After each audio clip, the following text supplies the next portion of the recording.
Alfaru thani, tunaangalia tawi letu la pili, man taghayyara ijtihaduhu fi tahdidi alqiblati athnaa as-salat. Tunamwangalia mtu ambaye mwenye kubadilisha jitihada zake katika kufanya maamuzi ya kuelekea kibla akiwa katikati ya swala.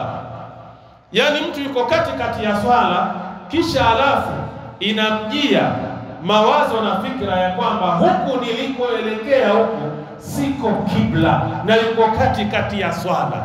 Huyu mtu anafanyaje sasa? Tuelewana Kiswahili? Man taghayyara ijtihaduhu fi tahdidi alqibla, yule ambaye atabadilisha jitihada zake katika kufanya maamuzi ya kibla, fi athnai salati, katikati ya swala, fa innahu, hakika ya mtu huyo, yanharifu ila aljihati thaniyati, akiwa ndani ya swala atabadilisha uelekeaji wake, ataenda ile sehemu ambayo ni ya pili kuelekea. Wayutimu salatahu, na ataikamilisha swala yake. Mwanielewa vizuri? Lakini kuna siku nilikuja hapa msikitini, watu walikuwa washaswali.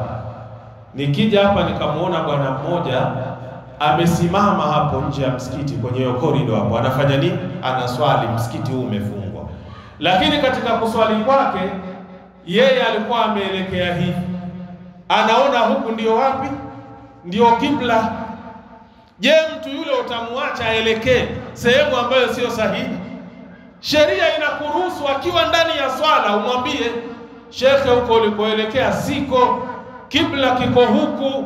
Kisha yule mtu hatakiwi kuvunja swala, anatakiwa vile vile alivyoambiwa kibla kiko huku afanye nini?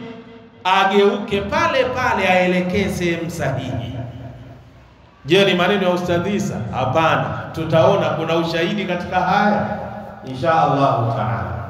Kwa hiyo anasema ya kwamba man taghayyara ijtihaduhu fi tahdidi alqiblati fi athnai salat, yoyote ambaye atabadilisha kujitahidi kwake katika kufanya maamuzi ya kibla katikati ya sala, fa innahu yanharifu ila aljihati thaniya, hakika mtu huyo atageuka na kuelekea sehemu ya pili. Wayutimu salatahu, na aikamilishe swala yake. Wa huwa madhhabu aljumhur, hayo ni madhhabu ya maulama alhanafiya washafiiya walhanabila. Nenda kwenye kitabu Badai'u Sanai lilkasani, kitabu nambari 1 ukurasa ni 121. Nenda kwenye kitabu Al-Majmuu lin-Nawawi, kitabu nambari 3 kuanzia ukurasa 218 mpaka kufika ukurasa 220. Wa fil insafi lilmardawi, kitabu nambari 2 ukurasa ni wa 15. Al-adilla, tuangalie dalili. Awala ni minas sunnah, kwanza ni kupitia maneno ya Mtume sallallahu alaihi wasallam.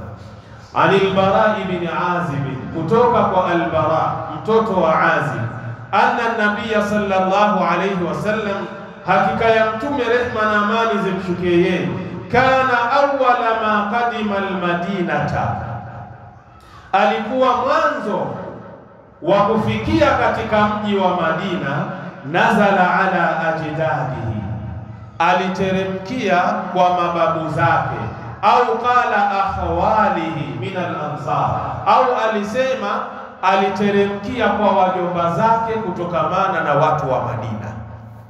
Hapo ikiwa Mtume sallallahu alaihi wasallam ametoka Maka na kwenda wapi? Madina. Safari yake ya kwanza aliteremkia kwa mababu zake au wajomba zake katika watu wa Madina. Maulama wanasema ni Banu Najjar, Banu An-Najjar, hawa ndio babu zake pamoja na wajomba zake, ambapo ukoo wake umeungana na nani? Hashim ibn Abd Manaf. Tumeelewana vizuri? Katika wale mababu wa Mtume Muhammad sallallahu alayhi wasallam. Kwa hiyo Mtume alishukia kwa wajomba zake au mababu zake katika mji wa Madina. Wa annahu salla qibala baitil maqdis, na Mtume hakika aliswali swala zake kipindi hicho ikiwa kibla anaelekeza wapi? Baitul Maqdis Palestina, ule msikiti wa Baitul Maqdis. Wakati huo mtume akiwa Madina anawaswalisha waumini swala zote wakiwa wanaswali kibla chao wameelekea Baitul Maqdis 16 shahra. Hilo jambo limefanyika ndani ya kipindi cha miezi 16 au 17 shahra au miezi 17, ambapo ni mwaka mmoja na miezi minne au mwaka mmoja na miezi mitano. Mtume amewaswalisha waumini ndani ya Madinatul Munawwara wakiwa wanaelekea wapi? Baitul Maqdis. Wa kana yujibuhu an takuna kiblatuhu qibala albayt, na mtume alikuwa anapenda kibla chake wakati anaswali aelekee katika upande wa ni Baitul Haram. Yani anaswali anaelekea Baitul Maqdis, lakini kwenye moyo wake lile jambo halimfurahishi, anahitaji aelekee kibla kiwe ni Baitul Haram, Makkatul Mukarrama.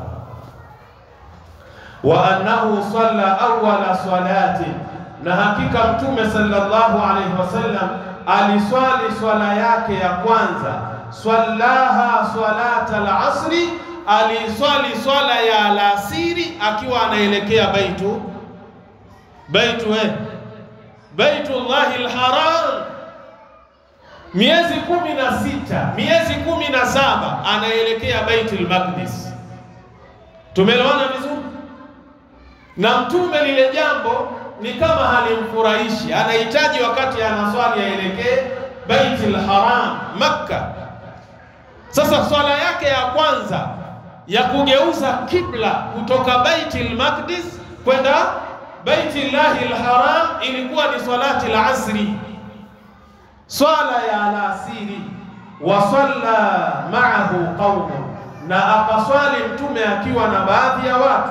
Fa kharaja rajulun mimman salla ma'ahu, akatoka mtu ambaye alikuwa ameswali pamoja na mtume sallallahu alayhi wasallam. Famarra ala ahli masjidin, akapita kwa watu fulani na wao wakiwa wanaitekeleza ibada ya swala ya alasiri. Wa hum raki'una, na wale watu wakiwa wamerukuu. Yeye ashaswali na mtume na swala imefanya nini? Imemalizika. Sasa wakati anapita kwa watu fulani akawakuta wale watu wanafanya nini? Wanaswali swala ya alasiri. Faqala, akasema huyu mtu na wale watu wakiwa ndani ya ibada ya salati al-asri, ashhadu billah, nashuhudia kwa Allah jalla fi ula, laqad sallaitu ma'a rasulillahi sallallahu alayhi wasallam, hakika nimeswali pamoja na mtume, rehma na amani zimshukie yeye, kibala Makkata, kuelekea upande wa Makka. Anawapa habari wale ambao bado wako kwenye swala lakini wanaelekea Baiti al-Maqdis. Anawaambia hakika nimeswali pamoja na mtume tukiwa tunaelekea Makka. Fadaru kama hum, wakageuka kama walivyo kwenye swala, kibala al-baiti, wakaelekea Makka. Hawakuvunja nini?